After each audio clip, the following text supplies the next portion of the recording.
pictures about that.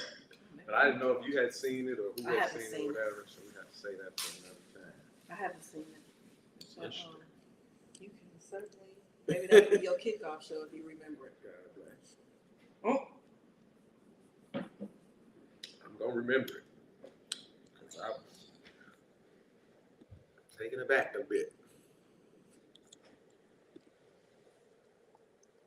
All right, we are back again with Let's Talk About It with Xavier Fox, and I get to be Xavier Fox in this thing. That's always a fun thing to do. So as you all know, I love conversations, and that's what my show is about. And I have had many great conversations, and definitely many great conversations and debates with this young man next to me, who is one of my guest hosts. This is Nyatu Marvel.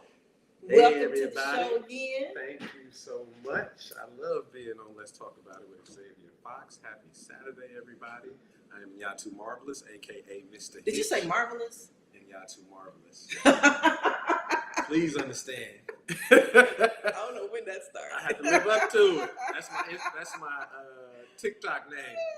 Is Nyatu Marvelous, a.k.a. Mr. Hitch. I am a dating and relationship consultant. I am also a certified premarital and marriage couples counselor, and also a certified life coach. So I'm doing a little bit of homework out here, but even beyond the scope of that, as I've shared before, I'm 50 years old, and so I have 30 years of adult dating experience, and yeah, I did the numbers, and I'm like at about 1,000 first dates over the course of that 30 years, and so that has given me lots of experience and perspective on what to do, what not to do, how to make it terribly go wrong, and some tips on how to make it go right. I wonder how many first dates I've had. Have you ever had more than one first date in one day? Maybe a couple of times I did brunch and then did dinner or something with somebody else later. I like to go out. I used to like to go out. This was in my younger years. I was just asking so I wouldn't feel like it was only me. But okay, you did it too. Nothing wrong with that. I don't think. I mean, I don't know what the understanding is in between two people. But when I meet somebody, what's the first date? Right. That's what I was about to say. I'm like, when I meet somebody new, I assume that they, if I like them, they must be attractive. And so that's what I figured. So it's got to be other people around. Other people like them too. So it's amazing when you run into people. So, and I'm gonna let you get back to your topic. I know. No worries. But there's a lady on. She has this show. I can't remember the show. It ends with ministry, but they talk about relationships. Okay. And so she is, I think she said 48, and she's never been married. Mm-hmm. So all she does is date. Okay. And it seems to me that she is of the opinion that when a guy shows up, because she said he can't date more than just me. It's got to just be me. And they're like, so when you meet a guy, you expect it to just be. She's like, yeah, he should know what he's looking for.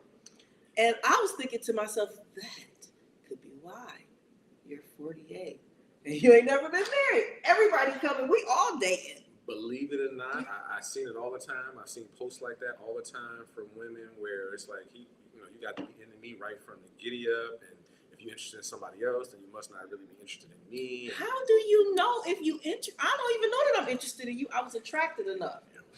Ever since the invention of microwaves, everybody's lost their minds. That start 30 seconds button, they just applying it all over the place in real life and not just to heating up. That is so crazy to me. And so there's a funny meme that goes around. It's like I can't date. Like a man has to be in love with me immediately.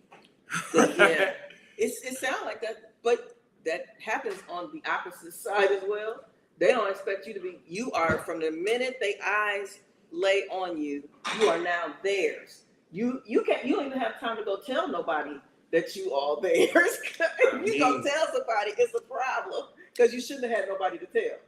I remember back in the day meeting a woman and she's like, "Well, so you dating?" And I was like, "Yeah, God didn't come tell me 2 weeks ago that in 2 weeks you're going to meet this incredible woman and you're not going to want to date anybody else." So I didn't know. So I was moseying along like a single person, single dating, and like I used to love to say, single dating and unsupervised.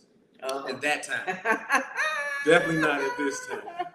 And so today we're going to give you guys some dating tips, right? For those who don't know, I've been in a relationship a little while right now with somebody who I have a 30-year friendship with prior. And so she's always telling me, and y'all two, get back to doing Hitch more. I want to share you with the world. We talk about things. And she's like, my friends need to hear this. People need to hear this. And so I'm a little bit more inspired to share. At first, I was like, should I, jump back into the fray or just enjoy what I have and stay out of the way?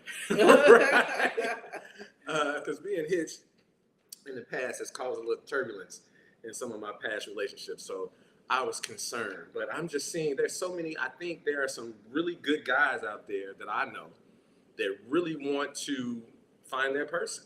And I think there's some really great women out there that I know as well that really want to find their person. And so it's like, what's the disconnect, right? And so unfortunately, being a great person doesn't always make you great at dating, doesn't always make you great at relationships, and even being great doesn't make us perfect, no matter how great you are. And so, or compatible. Yeah, or compatible. I want people to have the result they want. If they want love to come into their lives and have an amazing romantic experience, I want that for them. If they truly want to be single for the rest of their lives, I want that for them. Absolutely want that for them. That's what they want.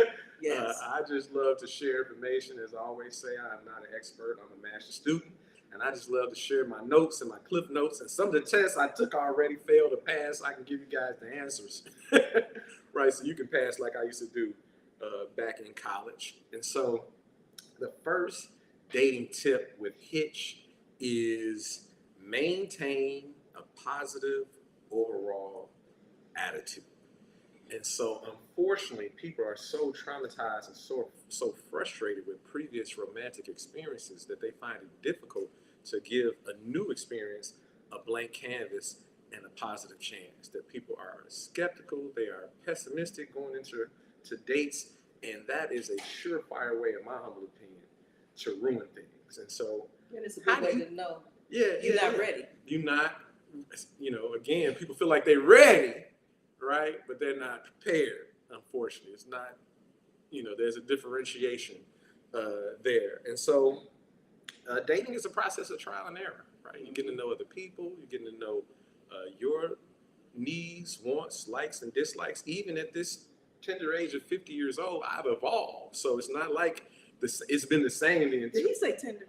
It's tender age of 50 years old. It hasn't been the same for the last 30 years of my adult dating life. And so that changes. Some dates will be very enjoyable. Others, not so much, but maintain a positive Have attitude. You been on what's the worst date you've been on that you remember? The worst date that I've been on that I remember. I got a handful of those. I recall having all of this conversation with a woman, her sending me all of these pictures, and the conversation was flowing and it was good. And then we decided to go out on a date, and I got to the restaurant and she was running a little late. And then she texted me saying she was like sitting in the parking lot trying to get herself together. And I'm like, what's going on? And she's like, she's trying to build up her courage. Huh? And I'm like, that's what I said, huh? Right? And so she comes in, and there's been some changes since all the modeling pictures that she had sent me prior. Okay. There have been some significant weight gain. Significant weight gain. And so she finally came into the restaurant, and she's like peering back and forth, like she's, concerned for her safety. I'm literally like, are you okay? Like, did something bad happen on the way here?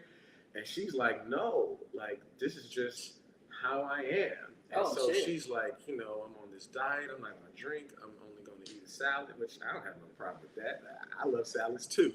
But then that changed. She was drinking and ordering appetizing food, which I don't mind because I love to eat too. But I was just noticing that, who she was telling me she was, or maybe even who she thought she was, and what I was experiencing just was not the same thing. And so, like I said, the conversation not in person had been flowing. In person, she was all bottled up and seemed to be anxious and pretty much stressed out. And I'm like, are you okay? Do you want to try another day? Do you want me to let this go? And she's like, no. After about 9 or 10 dates, I'll warm up. Damn. Okay. It's funny that your date that was one. I had one of those catfish situations too. I think I told you this story though. He had posted his cousin's and our conversation was great. I was enjoying my conversation with that dude I was attracted to. Right. And so when it all boiled down and we were face to face, and he definitely wasn't that dude. Right. You know, he said, "But you like me. You like the person I am." Mm. And I'm like, but there's another level to what makes it a relationship, an intimate relationship, and that has something to do with attraction. Mm-hmm. So he's like, "You're not attracted to the person I am?" I said, "That means we can be friends." Right. I could be friends. I have some great guy friends, but that don't mean that physically I can't wait to jump their bones. Right. Because I can wait.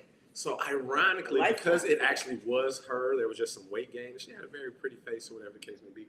So I did not just, I didn't just feel instantly unattracted to her in that moment, but just the awkwardness and the lack of conversation and her telling me it might take 9 or 10 dates to warm up. I went to the bathroom and had to look in the mirror and talk myself out of just sneaking out of there and leaving her in that restaurant. And that's my second bad date. The second bad date, I actually did leave somebody in the restaurant because I was and this was at Applebee's way back in the day, right? And I ordered whatever the pasta dish was. And he told me, you know what he told me? He said, "You know what side of the menu that is, right?" Oh. Ninja. Okay. All right, that's good. Ninja. Yeah, but I've had some bad dates. I went to the movies with a woman, and before the trailers were over, I'm like, again, in the bathroom, Nyatu, do not just leave this woman sitting here in this movie theater. But I really wanted to just leave her sitting in the movie theater. And so, yeah, you got to have a good attitude. When you house shopping or apartment shopping or where it is you're dwelling, you don't find the perfect place the first time. There's some trial and error. You go test drive cars. Yep. Figuring out which one you want. Even if it's the car you want, it might not be the model you want. The color. You want leather. You want the package and stuff. Right. Oh, did I say that? That was the package. Oh, Lord. And so, yeah, either your experience will build up your attraction or it'll set the stage for you to move on. But I see too many people that have a terrible attitude towards the opposite sex, terrible attitude towards dating. They're convinced that there's nothing but pee in the dating pool and that all men are alike. There is a little pee in that dating pool. You know what we need in the dating pool? There's this chemical that you can put in the pool so when somebody peed, the blue streak will follow them, whatever. And we need that in the dating pool so we can see who putting the pee in there. I don't think the dating pool is easy right now, but I just don't subscribe to the pee because that same thing that one person thinks is pee, somebody else loves. Well, you don't date men. I'm not into golden showers, right? But some people are into golden showers. You don't date men, so you might not understand the pee. No. There's pee. I mean, there's bad experiences, but I think that's attached to who we are as people and what we prefer.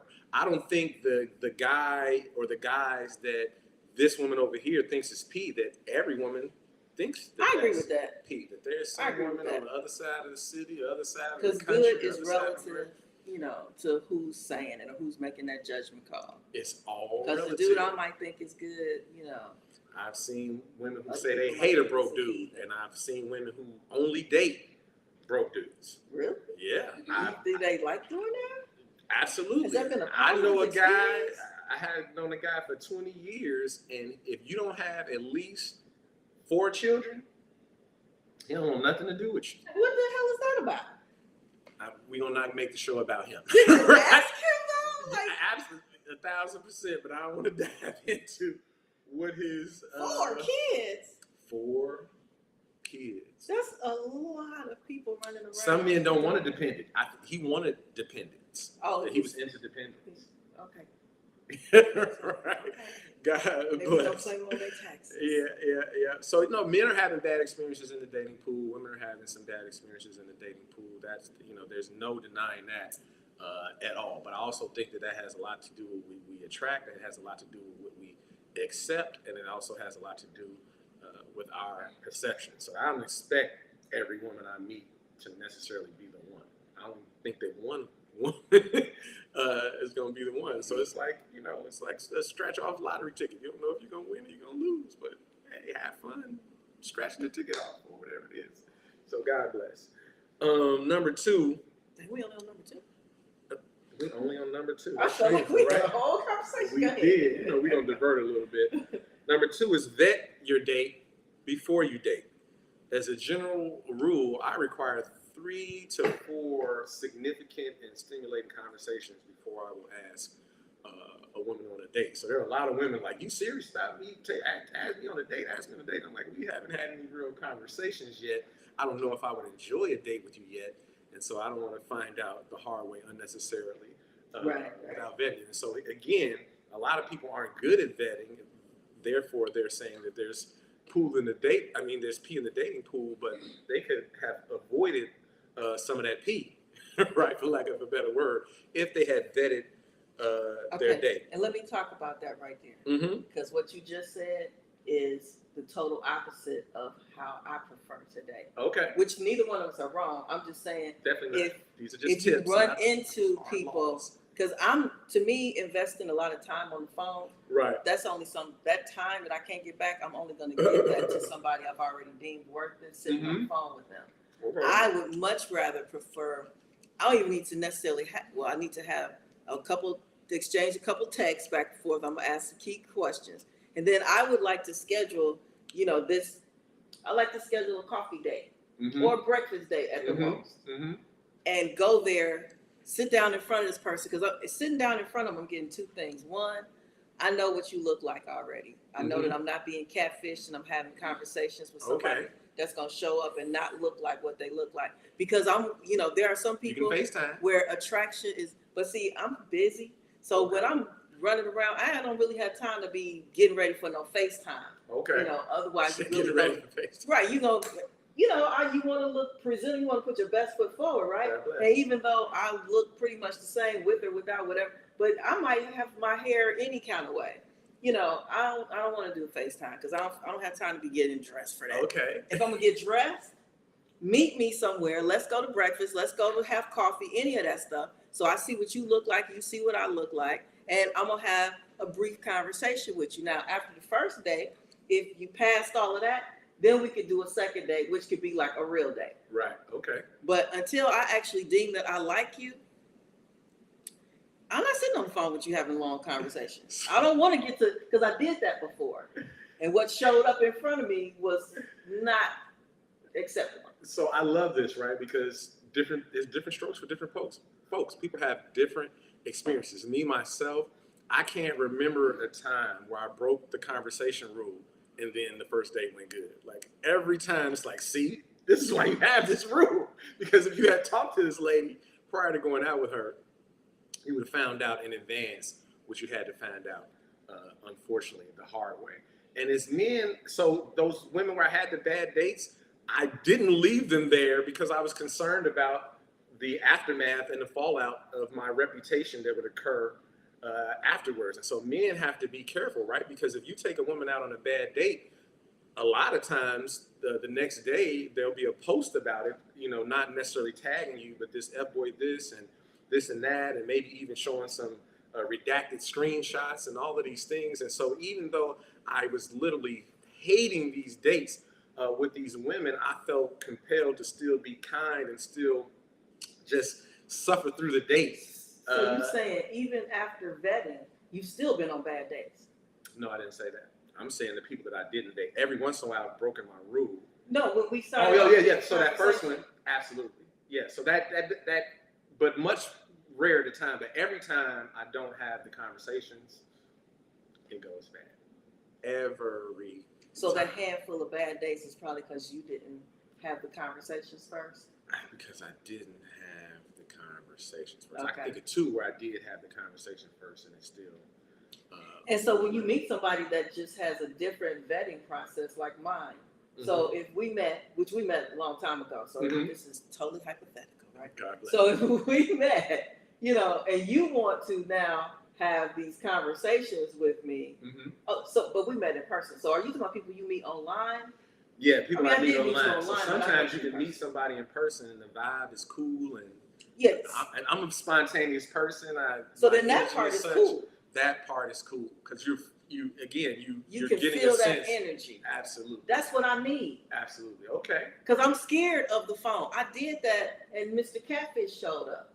Mr. Cat, that is a terrible. I just feel so sorry for people who think. How could you think that you could send a picture of your cousin and that it's still gonna work out in the end? And then even it if was you were his more cousin. handsome than your cousin, His cousin was younger. His cousin was like 6'2" with pretty curly hair, all of that. This dude was maybe 5'9" at most. Oh no. Round.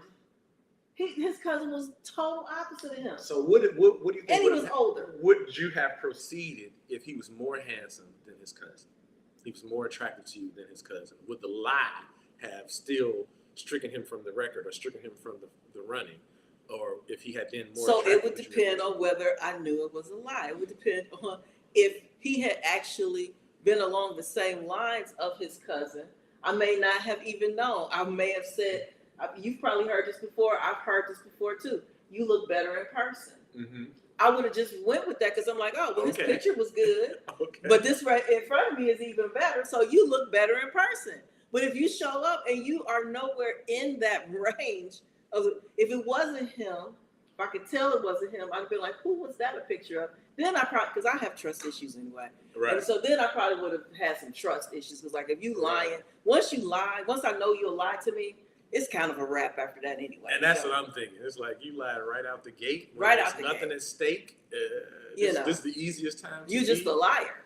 Honestly, liars lie. They'll lie for whatever reason. 10 years ago, a friend from Atlanta called me like, "Hey, Nyatu, there's some dude using your pictures for a dating profile saying he's from Dallas, Texas." And I'm like, man, that has to be just. What do I guess they're hoping maybe they can convince the woman to send some news before they find out, or that they're going to fall in love or something before they find out. But I just cannot imagine using an old picture, much less using somebody else's picture. So that is wild, creepy behavior. Run. Right. Right. Run. Don't walk. Run to the nearest exit if you show up on a date and the person has used someone else's pictures to reel you in.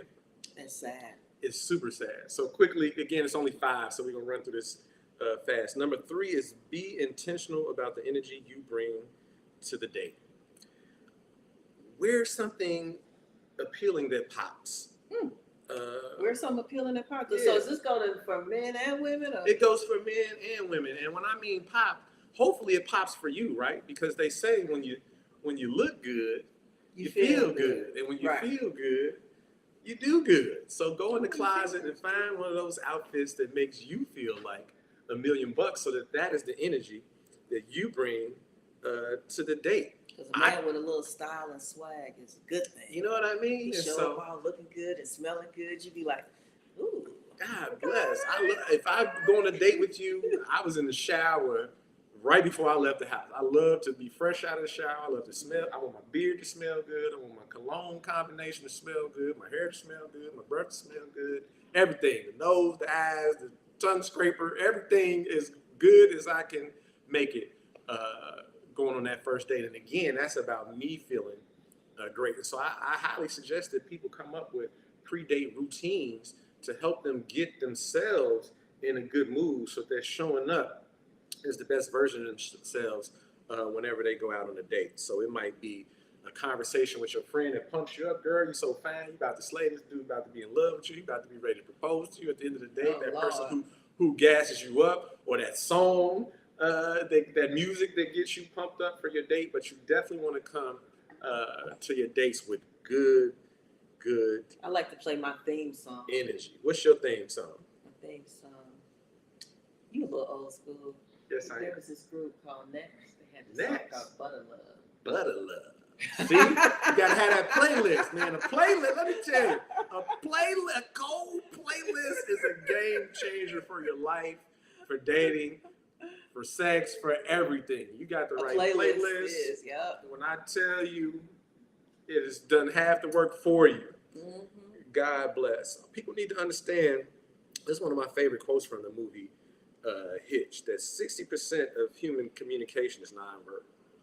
body language. So when your energy is not where it needs to be, people can sense it. They might not be vocal about it. They may not voice it. They may not even be able to put their finger on it. But you can be cheesing and smiling, but the energy underneath is something else, and people will not be fooled. Another 30% is your tone. People come on first dates angry. They haven't even had an interaction with this person, but they angry about other stuff, and so they being snappy and got a weird tone already. I've seen people really mistreat very kind wait staff. Yeah. Red flag. Bring some good energy to the situation, because half of what you're saying ain't coming out of your mouth. So you want to show up positive energetically, as well as the words that are coming out of your mouth. And people have to keep in mind that one saying, I can't remember where I first heard this, but he said, what's in you is what comes out. So if you have people who are observant, right? Mm-hmm. So we listening, and if you angry at everybody and everything is just a problem and complaining, we know that's in you, and that comes with you wherever you go.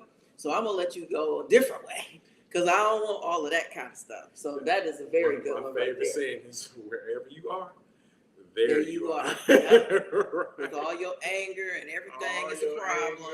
Your I don't need all of that. Your baggage. Oh God. No. Yes, please take that elsewhere. Thank you. Do not show up to a date with an adversarial attitude. That is a bloody red flag. So number 4 is collect, don't project. And unfortunately, so many people go into the dating space feeling like they know what they want, they know what they're looking for, and unfortunately, they project that onto a new person as opposed to just getting to know that new person. So it's great to know what you want. It's great to have standards. It's great to have preferences, but it's a terrible mistake to project that onto the other person. Find out who they are. If they're for you, you'll find that out. If they're not, you'll find that out. But many times when people project what they're looking for, people either consciously and or unconsciously begin to conform. And then that's not really them. And then later down the line, you're like, oh, I didn't know this person, or, they change, when really, people want to be liked. And so sometimes unconsciously, they're not even trying to fool you. They conform to what you're projecting onto them. And so again, these might be some of the reasons why there's pee in the dating pool. And so if you are projecting, I believe these are some of the words you will use. Well, you're going to need to be this, that, and the other. Or you're going to have to do this, that, or the if you're going to be with me. Or that's going to have to change if you want to be with me. I love a man who does this. I love a man who does that. Well, how are you going to know if he's a man that does that if you told him? Right. Anything. Right? See if he brings the flowers that you love. Exactly. See if he opens the doors for you. Because if you're telling him, you're just giving, or her, you're giving them the tools to fool you. Let people be who they are, and then you just determine whether that's who you want to be with. Otherwise, you keep moving. Dating can be fun. You get to meet. Dates are for enjoyment and collecting data to be able to make informed decisions and choices moving forward. We often project who we want the other person to be rather than learning who they actually are. Ask open-ended questions, right? So instead of, do you want to get married, right? What are the things that you want to accomplish or that you don't have in your life right now that in the next few years would be really important for you to have in your life? And if a partner, your soulmate, a husband, a wife, or one of those things isn't something that they bring up, a healthy relationship, a great connection, if that's not on their list of things that they want to happen over the next few years, now you know. But if you're saying, do you want to get married, that tingle goes, that spidey sense goes off. He's like, oh yeah, the right woman. When really, prior to that, he may have been thinking, hell no. Or the same thing with women, because there are some women who have no desire to get married or be in a relationship either. Narcissists and love bombers just want to learn you to burn you. So most times you can learn a lot more from the type of questions another person asks you than you can from the answers to the questions that you're giving them. And so I just made a post about this yesterday, that narcissists project the stuff they got going on onto the other person. And so if you're paying attention instead of projecting, you can really learn a lot and save yourself a lot of time, and in a lot of cases, heartbreak and pain, just by paying attention. just had this conversation on the radio show I was doing in Milwaukee. And we were talking in between the commercial, and somehow the guy said we were having a conversation on another show about the question, what do you bring to the table? So which one asked that question, the narcissist or the projector? And what are you, so I ask every man this because to me that's the most open-ended question. Like, I don't know what you even really asking me, so I'm always confused. Right. I've only been asked it about 2 times, and I'm like, what do you mean? Which is probably the wrong answer, but I don't know what you mean. I've lived quite a life. Right. So what are you asking me? So what are men asking, and who asked that question, the narcissist or the projector? The weirdos. No, I'm just I'm playing, but I'm not playing. That is, to me, when I hear about people asking that question, that's an indicator to me of some trauma and maybe even some bitterness, and it's definitely an adversarial stance. You know what I mean? Like, we both on opposite sides, like we negotiating against each other in this situation. Like, you know, like we're teams about to compete against each other. When you ask a person what it is that they bring to the table, first of all, how are they supposed to answer that? What proverbial table are you talking about? Are you talking about the financial table? Are you talking about the emotional intelligence table? Are you talking about the resume table, the career table? What table? What table are you even talking about? And so to me, that's a person trying to throw the other person off a little bit. Like, you want them to give you some spill that proves themselves. Right. That's what I'm like. And so, yeah, I'm way back in the day, the movie Deep Cover, the cop asked him something. He was like, only the ninja would even think about answering that question, right? And so, yeah, if a woman goes out on a date with me and says, so what do you bring to the table? That's most definitely and most likely the last date, because that is just a weirdo adversarial. I feel so much better. Question. I have been vindicated, because if a guy, I've had it asked twice, and I never went on another date with those 2 guys, because I don't even know how to answer that. And I felt like it was intrusive, like they wanted me to give information that they didn't have any reason to have yet. Like, I needed to prove up front that I was worthy of them. I haven't decided that you're worthy of me yet. So I don't understand why this question is here. Yeah, I kind of look at it like a test just to see where your self-esteem level is. Because if you start, you know, rolling things off your tongue, trying to impress them and prove what you bring to the table, whatever, they know they got you. Oh, yeah. No. Right? They'll have you jumping through hoops for the rest of the experience. That won't happen. I don't do that. Remember, I had to do it. Xavier always makes it clear. Daddies, uncles, you got them positive males in your life. Even if they're not always positive, but you learn that even good people sometimes be doing some stuff. Don't they? So, you know, I have to know. Yeah, in general, I think I'm a good person, but certainly in the 50 years of my life, I've been a tyrant. He done did some stuff. At times, I definitely have done some stuff. It's some woman sitting there like, no yes, he did. He did that. I can admit it. There were times where I was the worst. Somebody sitting there talking about, preach. That's what I say. I made all the mistakes. So you made all the mistakes. Almost everyone, except for asking them what they bring to the table. Okay. I never made that mistakes, but I'm sure some things that were even much more egregious. So I said there were 5 tips. There's actually 6, so I got to really hurry up. Number 5 is be true to yourself. Your boundaries are your best friend. Don't betray them or yourself. Pay attention to your energy and listen to your instincts. Don't participate or allow anything that makes you feel uneasy, including weirdo questions and requests. Do not people please. Like, for the gentleman out there, if you're having to jump through hoops to make the woman like you, she doesn't actually like you. She will like you jumping through hoops, and you will have to continue to jump through hoops repeatedly for the rest of y'all lives together in order to maintain her attention. And you still might not keep it once she meets somebody she actually likes and doesn't care about jumping through the hoops. Do not people please to your own detriment. Most people's deepest desire is to be loved and appreciated for who we really are. But we are oftentimes scared to show who we really are. So we're being closed off and or we're pretending to people please. And unfortunately, that's a recipe for disaster. What is for you won't pass you by. So Right. I don't care what your station is in life. There's something and somebody for you. So be true to that so that you actually attract and choose what is good for the real you. Else you'll be attracting something that's good for the fake And version people of you and it pleasing. won't work out. You don't need to please everybody. You don't have to please everybody. And the people that you do please, that'll happen naturally. So it'll be genuine. It'll be organic. It'll be much. It has longer longevity. Is that the word? Easy. Longevity. Easy. It's easy to flow. But if I gotta become a 25-year-old, Right. in order, I'm not gonna do that anyway.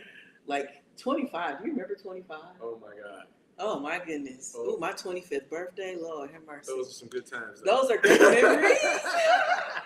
But I can't say if I knew then what I know now. It might be some things I would not do if I knew better. But 25 is a good year. God bless. And so finally, number 6 is. I thought that was number 6. No, that was number 5. I think we on number 12. Ain't we? No, we on number 6. We always drift off further into the conversation, share some relatable stories and our experiences, and so it can seem that way. Number 6 is look under your own hood and give yourself a diagnostic evaluation after every date. Ooh, after every date? After every date, check in with yourself. See, people think that dating is all about learning something about the other person, but you're supposed to be gathering data on yourself too, right? And so check in with yourself with a few important questions. After the date, did you feel happy and uplifted? Or was your energy lower than when it started? Was it easy to be your best self on that date? Or was, the conversation forced and was it awkward? Did you feel seen and heard on the date? Were they just only talking about themselves and had zero interest in you? Do you feel more attracted to the person after having gone out on a date with them? Yep, that's a big one right there. And that whole if they talk continually, and I have been on a few dates like that, they just talk continually about their job or their exes. Ugh. And it just goes on and on and on. And you're sitting there. So I talk to myself. Best conversation I have sometimes. Mm-hmm. But I talk to myself. Sometimes I talk to myself while people are talking to me. Right. Because I'm thinking in my head, like, you can't hear it, but I'm thinking in my head out loud, like, is he really saying that? Do he really think I believe this shit? Like, okay, you just told me X, Y, Z, and now this ABC part it can't work together. So one of these is a lie. So this dude is really sitting here just lying to me in my face. I be sitting there having that conversation while they talking on and on and on and on. Because the only time you get to talk is to yourself because you can't talk to them. You really do have to check in with yourself because sometimes your mind will tell you lies. Every dumb decision that anybody has ever made, our minds approved of it for us to do it, right? So your mind don't always give you, the best advice or the best feedback. You have to really be in tune with yourself. And so I've seen situations where a guy, he went out with what he thought was the finest woman he had ever been out with. So he that's up, that's good, this is great. But you went on a date with her and she made you feel less than and lower and all of these things, but you still is like her job, her career, and where she lived, and all of these things that you think should be fantastic and give you good feelings and good vibes, but your experience made you feel bad. When I look at, Diddy and Cassie, he's rich. He can make people's music's career. He's executive produced and produced some great albums and some music careers. And so you thinking about those things, but yes, right, he's abusing you and treating you like a slave and never blowing you up. And obviously for a period of time, she had trouble juxtaposing that parallel of those two things. It's like, wow, I get the chance to date Diddy, or I get the chance to date J-Lo, I get the chance to date whoever this person is that is so impressive to you. But are you checking in with you and how that's making you feel? And so that is super duper important. I think that is like the strongest indicator of compatibility is how it makes you feel in the end? Does it curate the best version of you, or is it bringing out the worst version of you? Is it bringing out great feelings or bad feelings? So you definitely have to check in with yourself and do a deep dive check, not just that surface level check. Okay. Well, I forgot to go live before this recording. So are we, do we have any comments over here? Any questions from the peanut gallery out there? We This want has to call been- it the great fan base and not the peanut gallery. Oh, did I say that out loud? You did say that. Sometimes it is the peanut. So, any comments from the peanut gallery? I want to thank you for this whole season. The glass is empty. Can you get his glass something for his glass so he can have a little toast? I don't know how to sip, y'all. I'm a drinker. To the drink left. that thing. Yeah, you drank that thing. Walked in. I got you in here for like 45 minutes. No, just champagne. I'm trying to stay away from sugar. I've been wilding all summer. I went to the doctor last week. My sugar was a little high. My cholesterol was a little high. I had a rule where I was only eating fried food like once a month, only eating pizza once a month. You know, I do what I want to do, but within reason. But I got in a relationship, and now it's not just when I want to drink, or just when I want to go out to eat, or just when I want pizzas when she wants it too. So I am in the process of reeling it all back in. Until next season. Until next season. February 1st, we'll be back live. Now, don't get it twisted. We will still be doing shows. We still have lots of new shows in in storage. How about that? Right, So there will still be plenty of new shows coming out. Make sure that you guys stay tuned. We just won't be live on Saturdays, okay? We just won't be live on Saturdays, but you can still check out all the shows. You can go to the website, XavierFox.com. You can go to our Instagram, XFox Entertainment, and you could go to Facebook, Xavier Fox Media and Events, and you can see all of the shows. You got anything coming up while we're on hiatus? I got tons of things going on, but I won't even delve into that. I would just say to everybody out there, may all of your pain be champagne moving forward. Ain't that cute? Here's into the end of this year and the new year. Cheers. All right. So if you are streaming live with us, we got another show coming up in about 20 minutes. So make sure that you stay tuned because we will be back with Khalid, relationship advice from a marriage counselor. We'll be back in about 15 minutes. See y'all later. Thanks for tuning in to Let's